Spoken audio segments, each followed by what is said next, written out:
Hello, welcome to an episode of the Indie Founder podcast. It's been a long time. It's been a really long time. So I don't know if I'm talking to the void or if there's actually someone listening to me right now. If there is someone, hey, how have you been? It's been I don't know. I don't know why I didn't release episodes. To be honest, I think it was mostly because I treat this podcast a little bit as a way to vent. I don't have any kind of goals towards this podcast anymore. I don't have, goals of reaching a specific number of views or to monetize the podcast. It's just a way for me to kind of narrate my story and collect my thoughts and maybe share to the ones that are willing to listen a little bit of what it's, really about to be an entrepreneur, specifically an indie entrepreneur, a bootstrapper. So I don't even know where I last kind of left the story of my entrepreneurial journey. But I feel that I want to, tell you a little bit more about what has happened since the beginning of the year, which I reckon it's a lot of months. But a lot of things have happened. So a lot of realizations, a lot of things that I've learned. And I wanted to share this with you. So yeah, welcome. And let's get started with another episode of the Indie Founder podcast. So it's funny how seasons work. And I never thought that a podcast or a business that serves podcasters would be so much influenced by seasons, by seasonality. But my company, Podsqueeze, it's been now more than 2 years that we have been afloat, that we've been paying, our salaries of people that work with us and creating value, which, by just saying this is crazy. It's really an achievement, right? 2 years. It's 2 fucking years of a company that is profitable. And because of that, because of being 2 years, we already kind of notice a few patterns that are somehow connected with the seasonality. And it's been like this. So January, February, a huge spike normally. So it grows a lot. There's a lot of people coming. It's like the gym, people want to start their podcast. They want to invest everything. So like January, February, March, there's always a huge spike. Then kind of in April, you start seeing some stagnation in terms of growth and eventually starts to decrease a little bit. Then it goes towards June, July, and then August is terrible. Like it's the worst month. I really this time around, so this coming August, I already planned my vacations to be in August because I cannot stand just typing and working and just seeing like no customers coming in and everything going down. It's terrible. So after August, actually September right away starts picking up. October normally is quite good. And then mid-November starts going down a little bit. And then December, specifically the last 2 weeks of December are terrible. Nothing happens. In November it's good because you still have like the Black Friday and so on. So you can do some stuff there. But you can really find two specific low seasons, which are the last 2 weeks of December, and mostly August is terrible. Like last weeks of July are also not very good. So this is fun. It's interesting to see that like there's a pattern. We've been in business for a little bit more than 2 years, and we have noticed this pattern. I don't know if it will continue. Maybe we don't have enough data, but it's quite interesting to see this, and it's quite interesting as well to see that there is a huge force around entrepreneurship, which is the market. No matter what you do, no matter sometimes you might be working really hard, but the market is brutal, and the market kind of sets the path of a business. That's something that I didn't know, something that I've learned, and somehow I became a little bit more skeptic on how a business can, and how much a business depends on their founders to succeed. Of course, it depends on the founders, but mostly, or there's a big chunk that goes to the market. So what do I mean with the market? What is this? What is the market? So basically, it's the amount of people, right, that you can serve, amount of people that are willing to pay for your service at a specific moment. That's the size of the market. And I always found a little bit abstract. Like, how do you know this, right? How can you measure this? For instance, for podcasting, it's in the billions. So they say that, actually, I should have these numbers by heart, but it's, let's say, $10 billion industry. And you think, okay, that's huge. Maybe you can make some money. But if you go and really research deep into what this means, it means that most of the money that is made in podcasting is made through advertising. And even within advertising is made in the kind of top 5% of podcasts.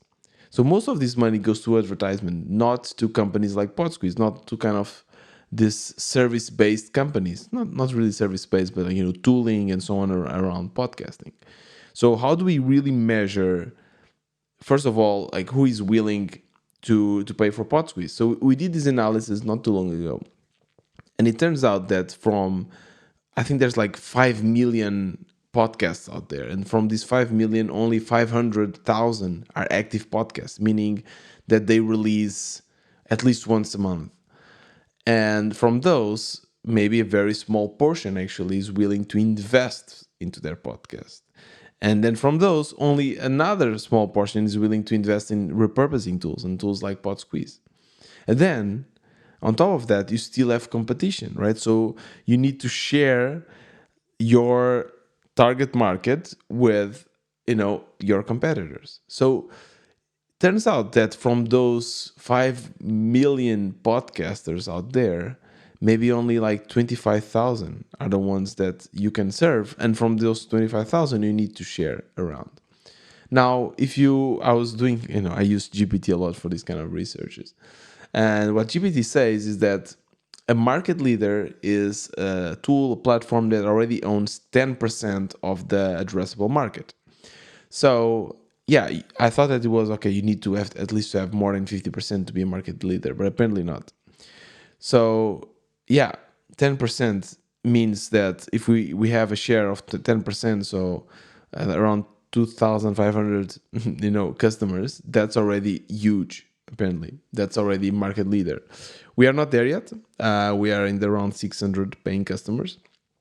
So still a bit far from being market leader, but not super far, right? So in the plus side, we're doing good. In the not so good side, it might mean that the market is small, and this is how you measure it. Now, this is something that I didn't know when I was starting. I don't know. I just thought, okay, let's keep pushing. Let's keep investing on marketing and so on, and this will bring customers. So for the past, or since we started the company, my thought, even though we had like a bootstrapped company, which basically means that we are profitable from almost the first month, basically, and we have been investing in the company, right? So the way it works is it's myself and my co-founder, right? So we have to pay everything that is required to get the business going. This means we need to pay Google services,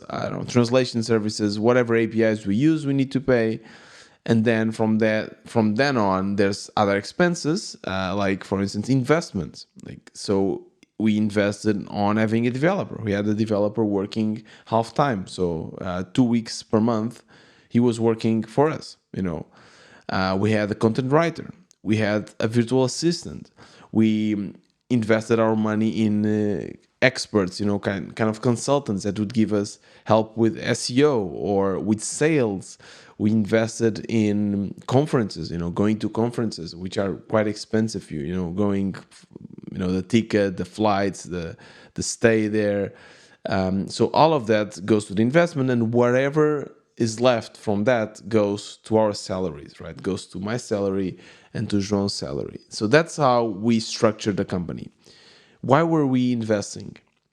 because that's how we thought this, you should do. Like when you're doing, especially in a VC company, everyone keeps saying that, yeah, for the first 3 months, or for the first, not 3 months, for the first 3 years, I didn't have a salary because I invested everything into the company. And there's like this romanticized version of a company that says that the founders need to like suffer a lot at first to eventually then, hit a huge sale and become multimillionaires.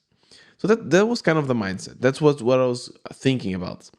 Keep in mind that I didn't think too much about the size of the market or anything. I just thought, okay, there's challenges, there's things that we need to fix, namely like our churn. We need to reduce our churn. We need to develop the product.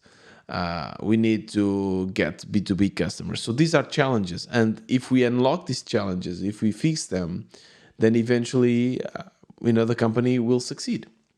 Now, there's one thing that is really interesting and depressing at the same time, and about entrepreneurship, which is the market is brutal. The market doesn't funking care if you give all of your best. If you invest, like, the market doesn't fucking care. If you work for others, right? If you work for another, and to another company, maybe your boss might care about this. They were like, hey, Tiago worked really hard. He worked 12 hours days, 16 hours days. He came on weekends. He put a lot of effort and he has learned a lot. So let's give him a promotion. That's how it works in the muggle world. That's how it works in the 9 to 5. It's not how it works as an entrepreneur. The market doesn't fucking care. The market will not give you a promotion because you worked really, really hard for the past 2 years. No, the market is the market, and it might work, it might not work.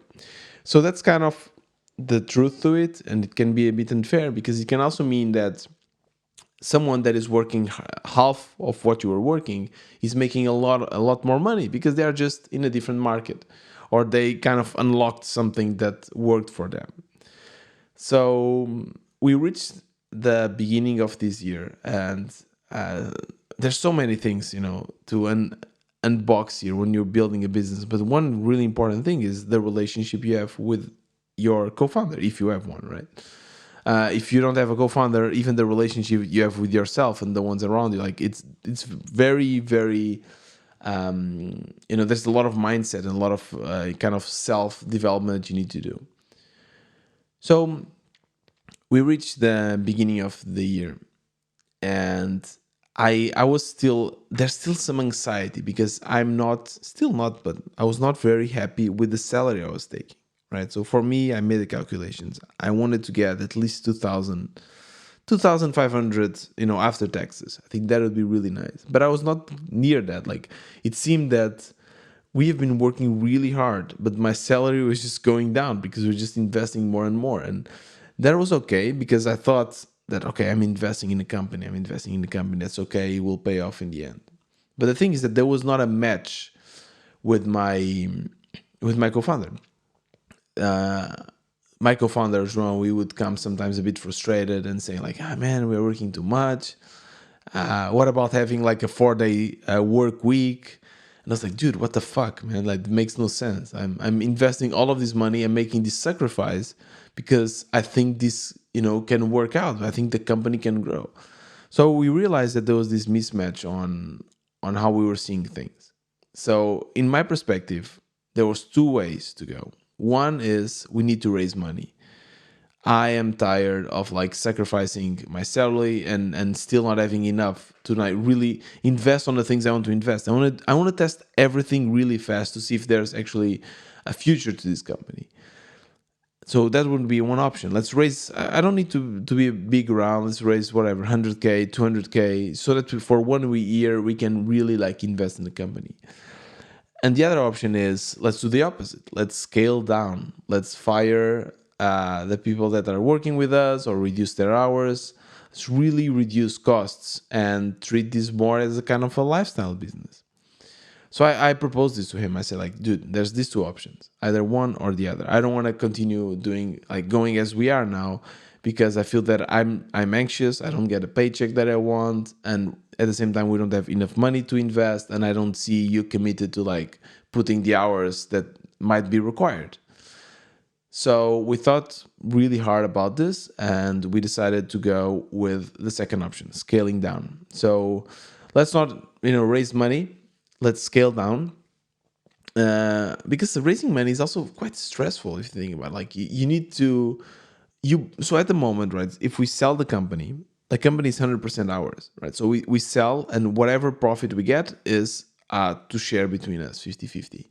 The moment you get someone else in, the moment someone comes and invests whatever, 100K to your company, they might want to get their money back first. This happens a lot, right? So if we eventually the company doesn't succeed as we thought it would, and then we end up selling it for, let's say, 200K, the first 100K goes to this person. So we need to share the other. So we're actually losing money. It's a bet. It's a huge bet. A bet that I think I was willing to take. But he was not, João, my co-founder. So he said, okay, let's go the other way. Let's reduce costs. That's what we did. So I think we were very successful with that. That was very positive. It was not easy, but we were like, okay, instead of the developer working, 2 weeks per month, he is now working kind of half a week. Our content writer also reduced. We let go our virtual assistants. We reduced on conferences. We tried to reduce a lot, even in the business itself. Like we had like a big freemium model with a big free tier that we reduced as well. And we said, okay, now let's do things in a different way, in a different pace, and let's see. So in the plus side is that I'm less anxious because I know we are doing everything we can to take the maximum salary, which is something that makes me happy. Because what was happening before was that I was getting too much into the business. Okay, I need to make it work. And I felt that sometimes I wanted to escape. I wanted to relax. And for me, escaping relaxes. I'm a kind of guy that I'm not like, I don't want to spend a lot of money, but I like to, for instance, travel. I like to do some things that require money. I mean, if for me, relaxing, even going out for dinner, doing a travel, whatever, it requires, money. And I always felt that I didn't have that money because I was not making enough. So it was, okay, I need to work to get the money. And if I want to relax, I need money to pay for it. So it was kind of a snowballing situation. It was a loop. So now I think at least I'm a bit more relaxed in that regard. Unfortunately, of course, this also means that we are investing. There's less hands on deck, right? Less options here. Yeah, but basically that was the decision. Now, another thing that we tried, and which has been really, I think it has been quite successful and also an interesting learning, has been B2B. So mostly our business was focused on kind of a B to small b, B2C. So customers that would have either a very small business or just, they have a podcast. They're not really making money out of this, but they want to use a tool like Podsqueeze. So these were our main customers, and they are still our main customers. But we thought, well, maybe we can start targeting bigger companies, big media groups. And we start doing this here in Portugal. So I'm happy to say that now at least three of the big, like we have three big media groups, Portuguese media groups, they are now our customers. And I'm very happy. It doesn't pay so much yet because I think we didn't do very well. We didn't charge enough. We're a bit kind of afraid to ask for a lot of money. I don't know. But it has been a very interesting learning, like how to reach out to these people, how to convince them. And these deals, they take months, like really. We have been doing deals for 2, 3, 4 months to get one company to close with us. Why? Well, because first you need to convince someone to try the tool. Second, if they like, you need to give them a lot of minutes so that they can try it and kind of become the champions, the Podsqueeze champion in their organization. And then they need to convince their bosses that, they should pay for it. And then there's like a whole procedure that needs to go to like 3, 4 different departments. And it takes a really, really long time. But it's been a really cool experience. And the fact that we're able to close these three, like at the moment, the biggest podcasting producer in Portugal is our client, or at least not even a bit, like top three biggest or almost. So it's quite successful. It's quite successful. That was really quite cool as well, because it's, it takes time, and now we are getting more into the industry, and it's very positive. I'm really happy with this. Yeah, so that was a very interesting learning. And one other thing we did is that we hired someone to do this for us, to like reach out and schedule demos in South America, but it didn't work. At the moment, we are only able to close in Portugal. I don't know if it's because we are Portuguese and it's easier. We understand the culture. It's easier to talk. We cannot do the same for other countries. Now, of course, with a big round of investment, this is probably what we would do, like hire people to do like the whole sales process. Yeah, but at the moment we are not doing, because of the reasons that I just explained. So yeah, that's been basically it. Now we are reaching a point of like the summer, which I told you about, right? Like there will be less people investing in podcasting during the summer, and I started to think, okay, what shall we do? And here again, there's a different kind of motivation between myself and my co-founder. Uh, I enjoy working. That's the weird thing. I this is my calling. I love entrepreneurship. I love learning about entrepreneurship, and I urge. Today's Sunday, and I'm excited to start the week. I know it's a cliche, but it's true. And on Fridays, I'm kind of depressed. I mean, not super depressed, but I'm like, yeah, okay. Whereas with my co-founder, it's the opposite, and he's excited for the weekend, and is not really too excited to start the week. And it's weird for me. This like, does this mean that he's not very passionate about Podsqueeze anymore? Does this mean that he would rather do another thing, or he just like has a different way of thinking than I do? And yeah, so these are things that kind of worry me as well. Like, what is the future of this in terms of a company? Because for me, I'm still passionate about Podsqueeze. I'm passionate about like the industry, and I want to keep going for sure. I enjoy this. I don't see the same motivation from his side. So like, how do we manage things from here? Because we are still both in it, and either we will like maybe think about other businesses, starting something else, and if maybe even eventually selling the company. That might be an option. It's something that I'm not super excited about, because as I said, like I really enjoy still working with Podsqueeze and so on. But yeah, maybe this is what we'll need to do, and I'm excited as well to go through that. It's another part of the entrepreneurship that I've never been through, something that I want to learn about, and if we eventually do that, I will of course let you know how this goes. At the moment, I'm actually reading a book, or listening to a book from Rob Walling. His newest book is called, I think it's like How to Exit or How to Sell a Company, something like this. So it's kind of a book for me to prepare myself and to kind of know how to do this, because as he says in the book, he's co-writing his book with his wife, but what they both say is that selling a company is something, or selling this company is something that I can only do once, right? So I sell Podsqueeze only once, so I cannot screw it up. It's not like doing SEO where you do something, you screw up, and you try again, or pricing or something. No, it's something that you can only do it once. So yeah, that's kind of where I am at the moment, and yeah, this was nice. It felt good to share a little bit about what has been going through in Podsqueeze. And I'm excited as well to see what I am going to do now next, if I'm going to just doing Podsqueeze or do other stuff. But if you have any questions, if there's something I can do to help you out, feel free to reach out either on Twitter at the WB Tiago, it's my handle, LinkedIn, or email, whatever. Just shoot me a message. This was another Indie Founder episode. See you next time.